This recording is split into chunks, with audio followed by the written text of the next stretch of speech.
ದಕ್ಷಿಣ ಕನ್ನಡ ಜಿಲ್ಲೆಯ ವಿಟ್ಲಠಾಣ ವ್ಯಾಪ್ತಿಯ ಕೋಡಪದವು ಎಂಬಲ್ಲಿ ಏಪ್ರಿಲ್ 12ರಂದು 7 ವರ್ಷದ ಪ್ರಾಯದ ಮಗುವೊಂದರ ಕುತ್ತಿಗೆಯಲ್ಲಿದ್ದ ಸುಮಾರು 7 ಗ್ರಾಂ ತೂಕದ ಚಿನ್ನದ ಸರವನ್ನು ದ್ವಿಚಕ್ರ ವಾಹನದಲ್ಲಿ ಬಂದ ಅಪರಿಚಿತ ವ್ಯಕ್ತಿಯೋರ್ವ ಮಗುವನ್ನು ಬೆದರಿಸಿ ಎಳೆದುಕೊಂಡು ಹೋಗಿರುವ ಬಗ್ಗೆ ವಿಟ್ಲ ಪೊಲೀಸ್ ಠಾಣೆಯಲ್ಲಿ ಕೇಸು ದಾಖಲಾಗಿದ್ದು, ಈ ಕುರಿತಂತೆ ಸಾಮಾಜಿಕ ಜಾಲತಾಣಗಳಲ್ಲಿ ಕೆಟಿಎಂ ಬೈಕ್ ಸವಾರನೊಬ್ಬನ ಭಾವಚಿತ್ರ ಹರಿದಾಡುತ್ತಿರುವ ಬಗ್ಗೆ ಪೊಲೀಸರು ಸ್ಪಷ್ಟೀಕರಣ ನೀಡಿದ್ದಾರೆ.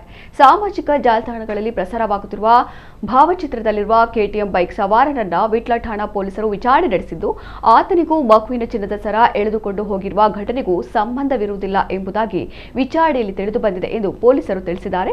ಈ ಕೆಟಿಎಂ ಬೈಕ್ ಸವಾರನ ಬಗ್ಗೆ ಯಾವುದೇ ನಕಾರಾತ್ಮಕ ಅಭಿಪ್ರಾಯಗಳು ಉಂಟಾಗಬಾರದು ಎಂಬ ದೃಷ್ಟಿಯಿಂದ ಆತನ ಕುಟುಂಬದವರ ಕೋರಿಕೆಯ ಮೇರೆಗೆ ಈ ಸ್ಪಷ್ಟೀಕರಣವನ್ನ ನೀಡಲಾಗುತ್ತಿದೆ ಎಂದು ಪೊಲೀಸರು ವಿವರಿಸಿದ್ದಾರೆ. ಇನ್ನು ಮಗುವನ್ನು ಬೆದರಿಸಿ ಕುತ್ತಿಗೆಯಲ್ಲಿದ್ದ ಚಿನ್ನದ ಸರವನ್ನ ಕದ್ದೊಯ್ದಿರುವ ಪ್ರಕರಣದ ನೈಜ ಆರೋಪಿಯ ಪತ್ತೆ ಕಾರ್ಯ ಪ್ರಗತಿಯಲ್ಲಿದೆ ಎಂದು ಪೊಲೀಸರು ತಿಳಿಸಿದ್ದಾರೆ.